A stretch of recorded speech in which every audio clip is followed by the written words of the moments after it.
Bonjour, aujourd'hui on va vous parler du sport et de l'e-sport. Le sport est défini par les dictionnaires comme une activité physique exercée dans le sens du jeu et de l'effort et dont la pratique suppose un entraînement méthodique et le respect de règles. Le sport est la forme de compétition entre joueurs professionnels en équipe ou seuls. Le sport a commencé à se développer à la fin des années 2000 grâce aux live streams sur YouTube, Twitch, etc. Mais le sport est devenu populaire surtout après 2010. Les sports sont par exemple les jeux vidéo populaires comme League of Legends, mais aussi Just Dance ou Valorant. La raison principale pour laquelle les gens font du sport est d'être en forme. Chaque personne veut avoir le corps idéal et être en bonne santé. Le sport est aussi bon pour la santé mentale. Il nous permet de nous relaxer et de réduire le stress et aussi de rencontrer des personnes avec des mêmes loisirs que nous. L'activité physique améliore le transport de l'oxygène et invoque des endorphines, des hormones de bonheur.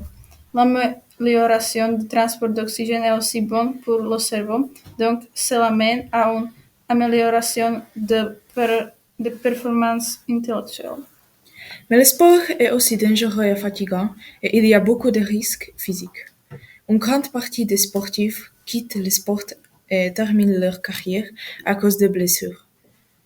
La longueur moyenne de la carrière sportive dans chaque sport est différente. Par exemple, la carrière professionnelle d'un footballeur américain dure en moyenne 3 ans. Les danseuses de ballet ont des problèmes avec leurs pieds et jambes pendant toute leur vie et leur carrière active peut être jusqu'à leurs 20-25 ans. D'ailleurs, la carrière d'un sportif moyenne est courte et après ils doivent aller chercher un travail normal. Et beaucoup de ces personnes n'ont pas de temps pour les études, tout en faisant du sport. Et alors, ils ont des problèmes avec une intégration dans la vie habituelle. Beaucoup de sports ne sont pas bons pour l'économie et l'environnement. L'équipement est cher et trop de forêts, champs et bâtiments ont détruit pour la construction des pistes et des stades. Les émotions et l'agressivité dans les gens sont augmentées et cela augmente aussi la petite délinquance dans les villes.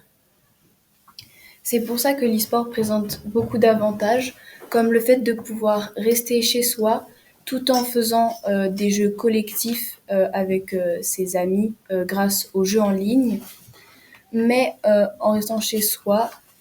Et ça peut aussi présenter des avantages pour les gens qui n'ont pas leur permis ou qui ne peuvent pas prendre les transports en commun parce que les salles sont trop loin, enfin les lieux de sport sont trop loin de chez eux.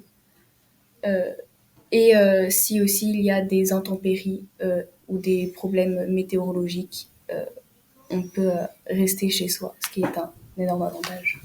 Mais le e-sport a aussi des désavantages. Donc, premièrement, c'est le prix.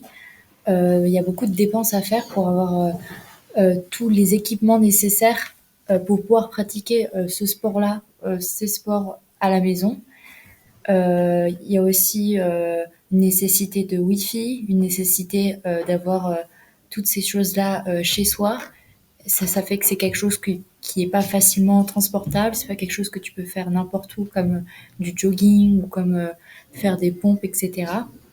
De plus, c'est pas vraiment une solution dans le sens où la plupart du temps, les e-sports ne font pas forcément travailler les muscles, ne font pas forcément travailler euh, le corps comme ce qu'on pourrait faire dans une salle de sport ou comme ce qu'on pourrait faire en allant à la gymnastique, etc. Et c'est aussi une dépendance car ça reste des jeux qui sont sur des écrans et donc ça permet pas forcément de se concentrer sur une vraie pratique du sport en question et ça peut aussi amener à une vraie dépendance.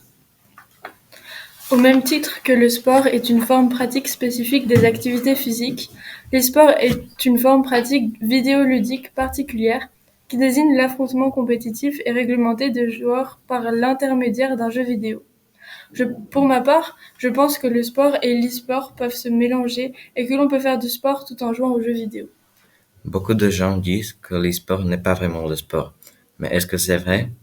Les joueurs de sport et aussi d'e-sport doivent s'entraîner beaucoup, tandis que les joueurs de sport s'entraînent 2 ou 3 heures par jour et que ce sont surtout les entraînements physiques.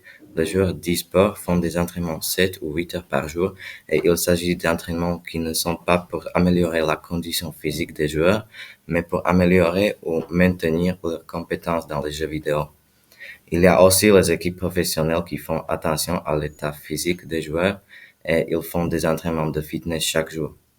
Deuxièmement, les joueurs au niveau professionnel, en sport et aussi à l'e-sport, gagnent beaucoup d'argent. S'ils jouent très bien et qu'ils sont importants pour leurs coéquipiers, les équipes leur donnent des salaires inimaginables. Aussi, si une équipe gagne une grande compétition, elle obtient encore plus d'argent comme prix.